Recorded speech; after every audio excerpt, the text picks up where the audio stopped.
하나님께서 늘 지켜주실 줄 믿습니다. 사랑하는 성도 여러분, 오늘이 2023년 1월 1일이라고 세상에 있는 모든 달력들이 우리에게 이야기합니다. 어떻게 생각해 보면요, 2022년 12월 31일과 2023년 1월 1일이 뭐가 그렇게 다릅니까? 그럼에도 불구하고 우리는 이 새롭다라는 이 한 가지 사실을 통해서 우리는 우리의 삶의 모든 것들을 다시 한번 재조명해보고 싶고 또 새롭게 하고 싶은 것이 우리의 마음입니다. 마치 내가 다시 태어난다면 나는 이렇게 살아보았으면, 나에게 다시 그 시절이 새롭게 주어진다면 나는 후회 없이 이렇게 살아갈 수 있을 텐데 라고 우리는 삶이 어려울 때마다, 우리의 뜻대로 일이 되어지지 않을 때마다 이런 말들을 되뇌이기도 합니다. 그러나 여러분, 우리를 새롭게 하는 것은 2023년 1월 1일이 바로 오늘입니다. 라는 이 간단한 날이 우리의 마음을 또 새롭게 합니다. 여러분, 2023년도에는 또 나는 이렇게 살아보아야지 라고 많은 계획들을 아마 새 수첩에 적어 놓았을 것입니다. 여러분들이 꿈꾸는 그 꿈이 이루어지기를 간절히 축원합니다. 여러분들이 꾸는 그 꿈이 하나님의 꿈과 닿았다면 그것은 반드시 이루어질 줄 믿습니다. 저도요, 2022년도에 우리 하나님이 이렇게 아름답고 놀라운 교회를 우리에게 허락하여 주실 줄 사실은 저는 몰랐습니다. 그런데 우리 하나님께서 선히 인도하신 이곳이 너무 아름답고 또 너무 은혜로운 이곳이 사실 저에게는 광야와 같고 빈들처럼 느껴질 때도 많이 있었습니다. 그러나 2023년 어제와 오늘이 전혀 다른 새날인 것은 하나님께서 특히 올해 저에게 많은 비전을 마음속에 부어넣어 주셨기 때문입니다. 그 비전이 이루어져 가는 것을 2023년도에는 제가 믿음의 눈으로 바라보고 싶습니다. 여러분들의 꿈과 저의 꿈과 그리고 우리 순전한 교회의 꿈이 하나님의 은혜와 하나님의 지극하신 사랑 가운데 풍성히 넘치는 하늘 되기를 주님의 이름으로 축원합니다. 사랑하는 성도 여러분 소설 좋아하십니까? 러시아의 대문호 토스토옙스키가 쓴 까라마초프가의 형제들이라는 책은 아마 고전 중에 최고봉이라고 말하여도 과함이 없는 작품입니다. 그 중에서도 대신간 이야기는 이 까라마초프가의 형제들이라는 이 이야기 속에 백미라고 저는 생각합니다. 이 대신문간 이야기는 소설 속에서 두 번째 형제들 가운데 두 번째인 이반 까라마초프가 그의 동생인 알료샤에게 들려준 이야기입니다. 이 대신문가는 이반이 창조한 그런 인물이기도 합니다. 이야기의 배경은요, 중세 그 막바지 종교 재판이 기승을 부리던 16세기 스페인 세빌리아에 재림하신 예수께서 오신 일입니다. 재림에서 오신 이 예수님은 구름을 타고 나팔을 부는 천사들을 대동하고 그 영광 가운데 휩싸여 오신 것이 아닙니다. 이 재림 예수는 1500년 전에 그가 오셨던 그 모습대로 지극히 소박하고 또 지극히 평범한 인간의 모습으로 조용히 다가오셨습니다. 예수님이 가시는 곳곳마다 그 옛날처럼 많은 사람들이 주님 앞에 모여들었습니다. 그리고 예수님은 관 속에 누워있는 소녀를 살리시는 그 기적까지 베푸십니다. 그런데요, 예수님의 이런 일거수일투족을 못마땅한 시선으로 바라본 사람이 있습니다. 예수님의 모든 사역을 목격한 대신문가는 예수님이 그다지 달갑지 않았습니다. 그는 호요병에게 예수님을 체포하여서 감옥에 가두라고 명령합니다. 이후 감방 안에서 대신문관의 똑빅 형식을 빌어서 대신문관은 예수님과 대화 아닌 대화를 이어갑니다. 이 대화의 핵심은, 즉 대신문관이 말하고자 하는 그 말의 핵심은 왜 오셨습니까? 그냥 방해하지 마시고 돌아가 주십시오 라는 것입니다. 예수님은 한마디 말도 없이 다시는 나타나지 말라는 대신문관의 당부를 뒤로한 채 대신문관이 열어준 그 옥문을 통해 사라지는 것으로 이야기는 끝이 납니다. 사랑하는 성도 여러분, 우리는 욕구와 욕망으로부터 자유롭지 못합니다. 인간의 탐욕은 주님이 오시는 그날까지 계속될 수밖에 없는 것이 우리의 참담함입니다. 인간이 욕망을 멈출 수 없기 때문에 인간은 끊임없이 스스로를 괴롭힐 뿐입니다.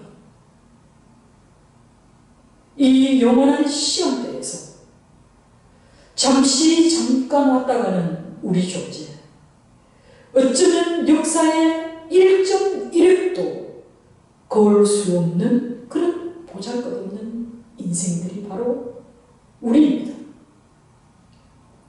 그럼에도 불구하고 그 한 줌도 되지 않는 그 욕망 때문에 우리는 정말로 우리가 지키고 유지해야 할 그 많은 것들을 놓치고 살아가고 있는지도 모릅니다. 이스라엘 백성들이 그토록 오기를 기다렸던 그 메시아가 강보에 쌓여 구유에 누워있는 아기의 모습으로 오셨음에도, 그리고 그가 하나님께서 많은 선지자를 통해서 약속하신 그 말씀대로 유대 베들레헴에 오셨음에도 불구하고 그들은 동방 박사들처럼 그들이 그토록 세상의 이치를 깨달아 그 하늘의 승리를 쫓아 그들이 가진 최고의 예물을 가지고 주를 경배하러 왔던 그 이방인들처럼 한밤중에 자신의 양떼를 목숨껏 지켰던 그 천하디 천한 그 목자들처럼 주의 오심을 경배하러 나아가지 못하는 그런 사람들이었습니다. 결코 주의 오심이 기쁘지 않고 결코 주의 오심이 그에게 위협이 되는 그런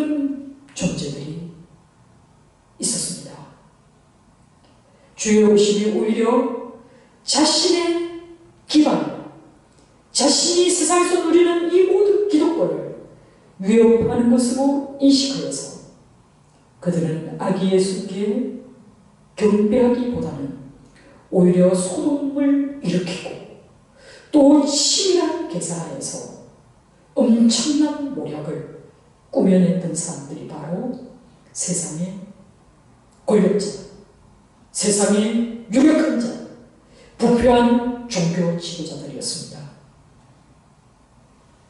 사랑하는 성도 여러분, 우리 주님의 오심을 결코 반길 수 없는 자들이 이 땅에 존재했던 것처럼 요한계시록 12장에서는 우리에게 놀라운 사실 하나를 말씀하고 있습니다.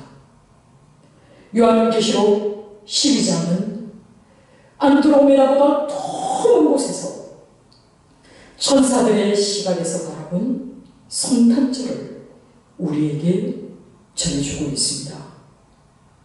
요한계시록 12장의 이야기는요, 복음서에서 말하고 있는 그 탄생의 이야기하고는 전혀 근본적으로 다른 이야기를 들려주고 있습니다. 요한계시록에는 목자나 어린 왕을 언급하고 있지 않다는 겁니다. 오히려 여자가 낳을 그 아기로 인해서 하늘에서는 맹렬한 싸움을 이끌어갈 그 용에 대한 이야기를 우리에게 들려주고 있다는 사실입니다. 태양을 입고 12개의 별을 단 왕관을 쓴 여인이 아기를 낳으려는 그 산통으로 인해서 그 상고를 치르느라 여인이 울부짖고 있을 때에 불현듯이 가난 붉은 용이 등장합니다. 이 용이 그 꼬리가 하늘에 있는 세 번째 별을 내리쳐서 땅에 내칩니다. 땅에 던져진 그 배고픈 용은 해산을 앞두고 상고를 치르고 있는 그 여인 앞에 웅크리고 앉아있다가 그 아기가, 그 여인이 아기를 낳기만 하면 집어삼킬 태세로 여인을 노려보고 있습니다. 그러나 마지막 순간에 이 아기는 안전하게 낚이게 되고 여인은 사막으로 도망치게 됩니다. 그러므로 해서 전면적인 대우주전이 시작된다는 것이 바로 요한계시록 12장의 말씀입니다. 사랑하는 성도 여러분, 요한계시록이 말하고 있는 이 기묘한 광경은 곧 우리의 삶 가운데 우리가 살고 있는 우리 존재라는 이 존재가 비록 우리는 이 땅에 살고 있지만 우리를 지키시는 하나님께서 하늘에서 많은 일들을 행하고 있음을 말씀하고 있습니다. 사단이 우리를 넘어뜨리려고 우리를 까부릴 때 우리 주님께서는 우리를 지키시려고 사단과의 전쟁을 치르고 있다는 것입니다. 두 개의 역사가 나란히 동시에 발생하고 있다는 것을 우리에게 말씀하고 있습니다. 요한계시록은 이 두 개의 세계가 한꺼번에 있음을 우리에게 보여줌으로써 우리에게 보이는 이 현상과 역사 뒷면에서 일어나고 있는 이 일들이 어떤 것인가를 신속하게 알아차리도록 우리에게 공면하고 있는 말씀입니다. 유대 베들레헴 그 땅에 한 아기가 태어났을 때 그것을 눈치챈 강력한 왕은 그 아기를 뒤쫓는 살벌한 광경이 오늘 본문의 말씀입니다. 하늘에서 위대한 침략이 시작되었고 그 선한 일을 행하실 그 선한 지도자가 이 세상 그리고 이 우주의 악을 향해서 침투에 들어오신 이 놀라운 사건이 바로 성육신 현장입니다. 이것이 바로 우리가 성탄을 바라보는 두 가지의 시선이어야 할 것입니다. 오늘 본 말씀은 악단락에서 동방 박사들이 아기를 경배하고 하나님의 사자가 지시하신 것을 따라 헤롯에게 돌아가지 않고 다른 길로 가는 사실을 소개한 뒤에 오늘 우리가 이 본문을 만나게 됩니다. 아기 예수의 애국 피난 사건과 그리고 헤롯의 유아 학살이라는 이 끔찍한 사건이 일어나고 그리고 이 참담한 일을 계획했던 헤롯이 죽고 난 뒤에 예수께서 주의 사자의 인도하심을 따라서 갈릴리 나사렛으로 가서 사셨다는 그 일들을 언급하고 있습니다. 그리고 이 모든 일은 오래전부터 선지자들이 예언하였던 그 말씀을 우리 주께서 이루려 하신다고 말씀하고 있습니다. 동방 박사들이 돌아간 후에 요셉은 또다시 꿈을 꾸게 됩니다. 성경에서 꿈은 하나님의 뜻이 계시되는 통로로 자주 사용됩니다. 요셉은 두 번째로 꿈을 통해서 하나님의 직접적인 계시를 듣게 됩니다. 하나님이 요셉의 삶 가운데 직접적으로 개입하신 이 사건은 메시아를 이 땅에 보내신 하나님의 주권적인 승리를 우리에게 말씀해주고 있습니다. 주의 사자가 헤롯의 그 음모를 요셉에게 알리고 아기 예수와 그의 어머니를 피난처 애국으로 가라고 지정해 주셨습니다. 그렇다면 왜 하필이면 애국이었을까요? 당시 애국은 유대에서 비교적 가까운 땅이고 그리고 이 애국은 헤롯의 통치가 미치지 않는 그런 안전지대였기 때문에 그렇습니다. 그리고 이 밖에도 애국이 상징하는 것은 이스라엘 백성들에게 있어서 그들의 피난 역사는 바로 애국과 뗄래야 뗄 수 없는 그런 깊은 연관을 맺고 있기 때문입니다. 일찍이 이스라엘의 조상 아브라함은 기근을 만날 때 그리고 흉년을 피할 때 그가 선택한 곳은 애국이었습니다. 형제들에게 미움을 받아서 팔려갔던 그 요셉이 머물렀던 땅도 애국입니다. 그러나 그 애국은 요셉에게 있어서 마냥 노예의 땅이 아니라 하나님께서 그들의 생명을 보존하시기 위한 놀라운 계획을 가졌던 그 땅. 그래서 야곱과 그의 형제들이 그곳에 이주하여 살았던, 그래서 큰 민족을 이루기까지 그곳에 머물렀던 곳이 바로 애국입니다. 그리고 또 애국은 어떤 곳입니까? 포로 시대에 예레미야를 비롯해서 많은 유대인들이 바벨론으로 끌려가지 못하고 애국으로 피난 갔던 그곳이 바로 애국입니다. 그리고 바로 이곳에 이제 아기 예수께서 헤롯의 음모를 피하여 애굽으로 피신하게 된 곳. 이 애굽은 예수님께서 그의 생애 가운데서 한 번도 팔레스타인을 떠난 적이 없지만 예수님이 아기로 태어나셨을 때 그가 팔레스타인을 떠난 처음이자 마지막 사건인 것입니다.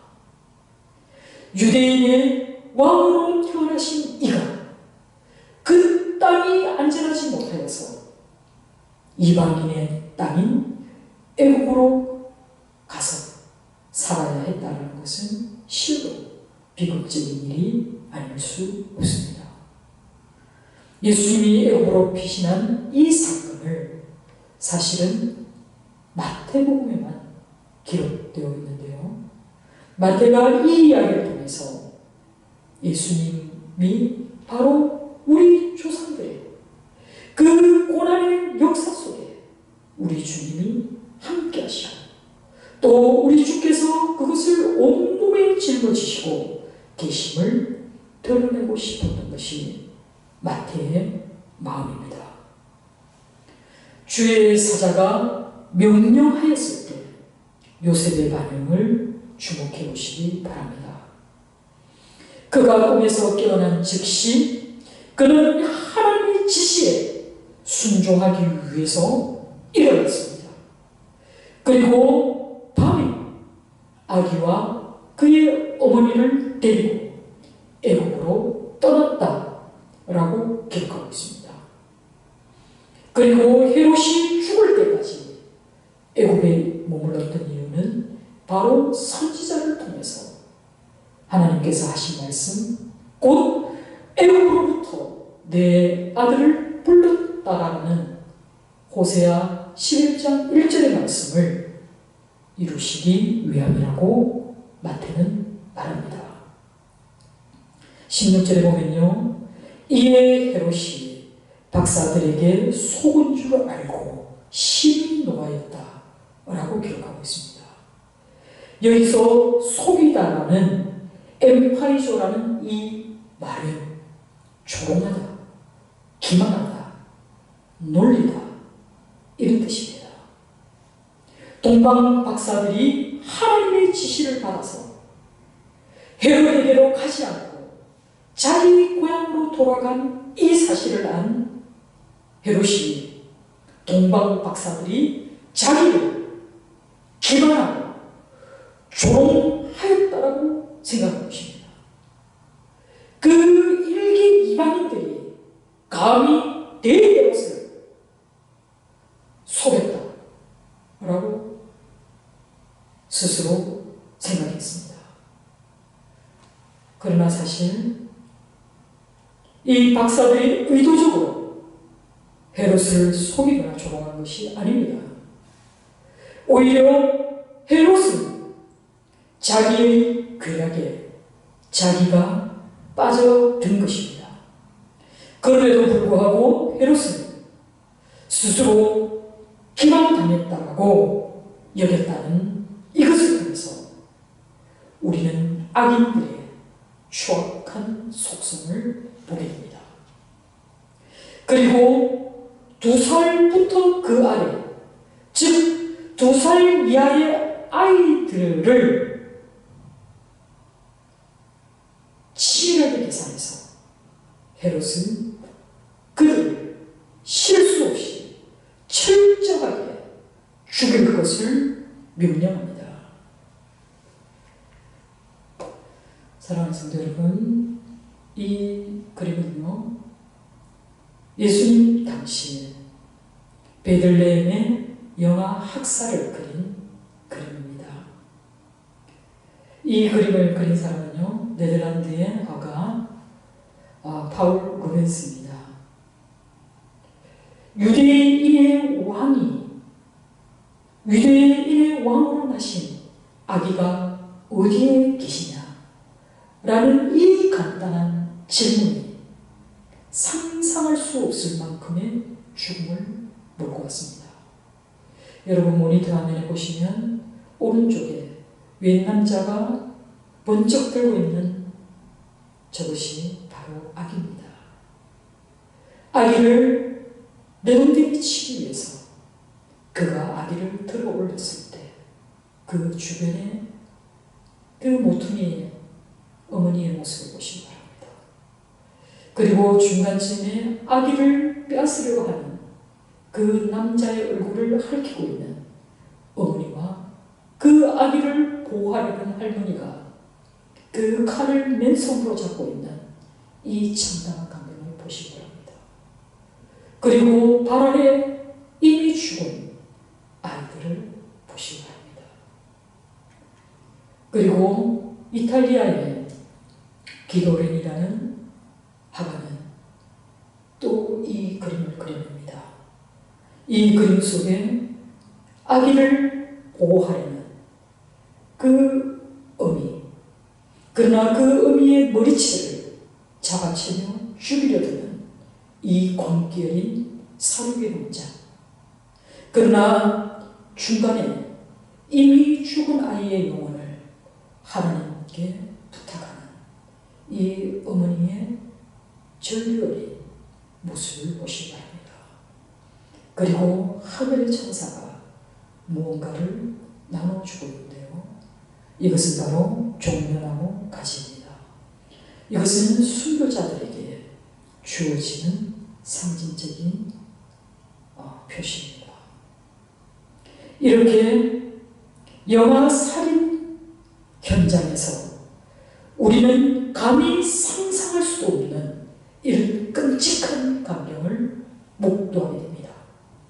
이것이 바로 우리의 현실입니다. 새로운 세상이 도래할 것을 두려워하고 한 인간의 광기어린 이런 행위가 그만큼 헤롯이 받은 충격이 얼마나 어마어마하게 컸는지를 우리에게 대언하고 있습니다. 예수님의 탄생이 이처럼 하늘에서는 용이 광란에 휩싸이듯이 땅에서는 공중 권세 잡은 자에게 영혼을 내어놓은 헤롯이라는 한 인물을 통해서 그 무고한 아이들이 피를 흘렸다는 것, 그리고 이 피를 하나님께서 순교자의 피로 그들의 피를 받으셨다는 것, 이것이 메시지입니다. 이와 같이 잔혹한 인간의 역사는 오늘날도 마찬가지입니다. 권력자들이 그 한 줌도 되지 않는 그 유한한 그 권력을 유지하기 위해서 얼마나 많은 사람들의 희생과 고통을 강요하는 시대에 우리가 살아가고 있습니다. 이들은 주의 오심을 거절하고 주님을 결코 환영할 수 없는 이 자들은 주의 오심이 공포가 되어서 광기로 드러나고 있는 것이 바로 그때나 지금이나 동일한 현실입니다. 이 모든 슬픔도 선지자의 예언을 이루기 위함이라고 말씀합니다. 라마에서 슬퍼하며 크게 통곡하는 소리가 들리니 라헬이 자식을 위하여 애곡하였다라는 이 말씀은 예레미야 31장 15절 말씀의 인용구입니다. 이 말씀을 하였을 때 그때의 시대 상황은 유대 백성들이 이제 멸망하여서 바벨론에 포로로 끌려갈 당시에 죽임당한 자식들로 인해서 백성들의 슬픔이 고조에 달한 그 사실을 말씀하고 있습니다. 라헬은 누구입니까? 라헬은 바로 야곱이 사랑한 아내입니다. 그러나 라헬은 라마에서 베들레헴으로 가는 도중에 베냐민을 낳다가 죽게 됩니다. 야곱은 그녀를 베들레헴 길에 장사하였는데요. 이 라마 지역은 바로 베냐민 지파의 성읍입니다. 예루살렘으로부터 북쪽 5km 정도에 위치한 이 라마를 유대 백성들이 바벨론 포로로 끌려갈 당시에 반드시 이곳을 지나야 했다고 합니다. 그래서 예레미야 선지자는 이 두 사건을 결부시켜서 유대 사람들이 포로로 끌려갈 때와 그리고 유대의 그 어머니들이 죽은 자식들을 슬퍼하며 애곡하였던 그것을 시로 묘사하였다면 마태는 그 내용을 인용하여서 헤롯의 베들레헴 유아 학살 사건과 연결시키고 있다는 것입니다. 그래서 오늘 이 본문의 말씀은 베들레헴이 아니라 바로 유대의 어머니의 그 슬픔에 초점을 맞춰야 할 것입니다. 그리고 계속 이어지는 말씀에 꿈에 관해서 두 번 더 등장하게 되는데요. 19절 20절에 보면은 헤롯이 죽은 후에 주의 사자가 애굽에서 요셉에게 다시 나타났다고 말합니다. 13절 말씀과 마찬가지로 요셉은 일어나 아기와 그의 어머니를 데리고 이스라엘 땅으로 가라 하신 그 말씀에 즉각 순종합니다. 마치 출애굽기 4장 19절에 하나님께서 모세에게 애굽으로 돌아가라 내 생명을 찾던 자가 다 죽었느니라 라고 하신 말씀을 떠올리게 하는 본문입니다. 그리고 21절에 요셉이 일어나서 아기와 그의 어머니를 데리고 이스라엘 땅으로 들어갔다고 얘기합니다. 헤롯이 죽었을 때 로마 정부에서는 헤롯이 관할하였던 그 팔레스타인 지역을 세 곳으로 분할합니다. 그리고 세 곳으로 분할된 그 지역 가운데 유대와 사마리아와 그리고 헤롯의 고향인 이두메 지역을 아킬라오에게 맡깁니다. 그런데요, 이 아킬라오는 그의 아버지 헤롯과 너무나 성품이 닮아서 잔인하고 무도한 독재자였습니다. 그리고 아킬라오는 변덕쟁이라는 그런 악명이 높았고 그는 모든 일에 무능했습니다. 그래서 이를 보다 못한 로마의 황제 아구스토, 즉 아우구스투스는 그를 추방해버렸습니다.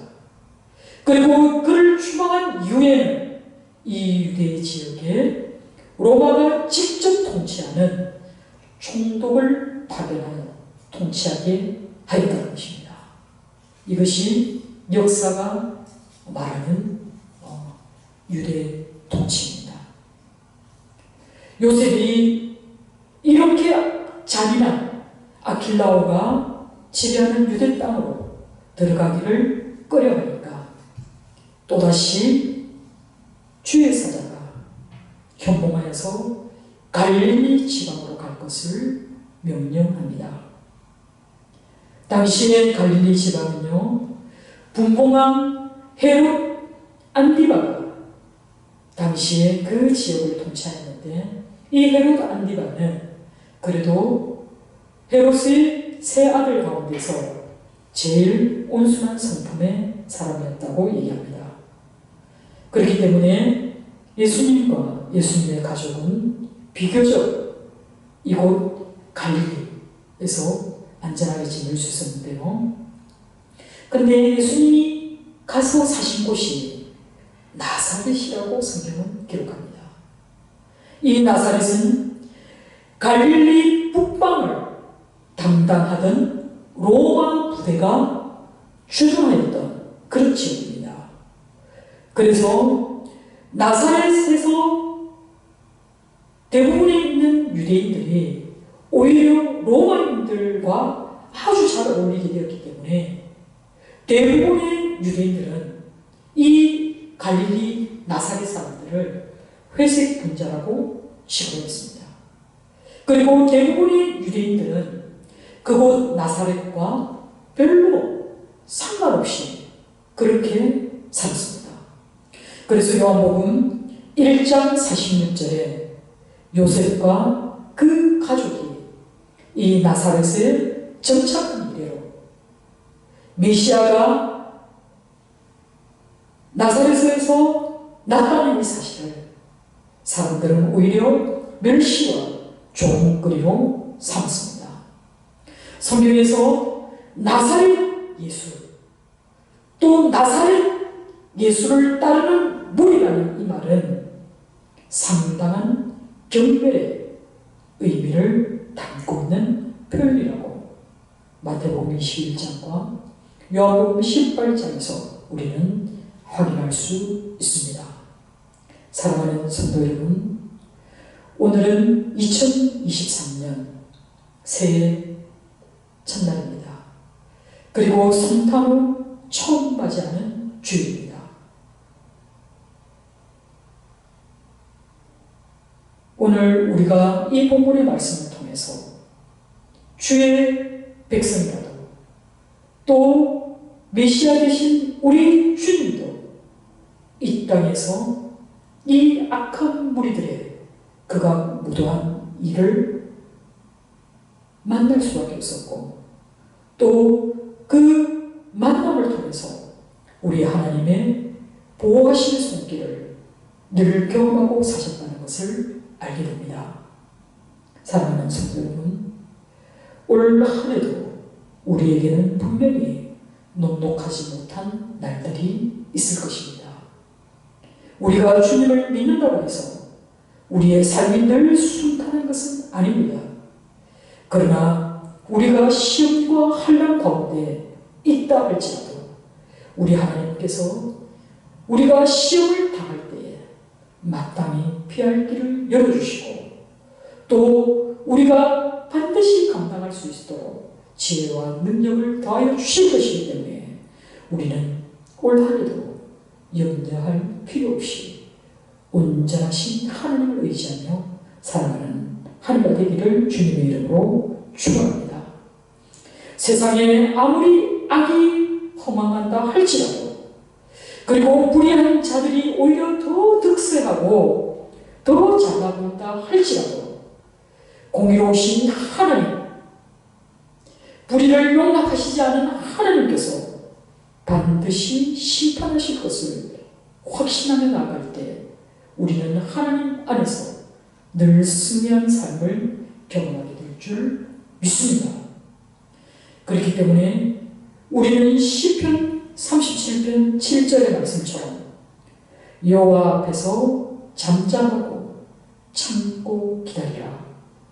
자기 길이 형통하며 악한 꾀를 이루는 자 때문에 불평하지 말지어다 라는 이 말씀을 마음에 새기시기 바랍니다. 모든 궁극적인 악들을 반드시 하나님의 공의로운 심판에 놓을 것이며 그리고 반드시 이 사악함들은 도말될 것입니다. 그리고 우리는 하나님 안에서 그 영원한 승리의 기쁨을 맛보게 될 줄 믿습니다.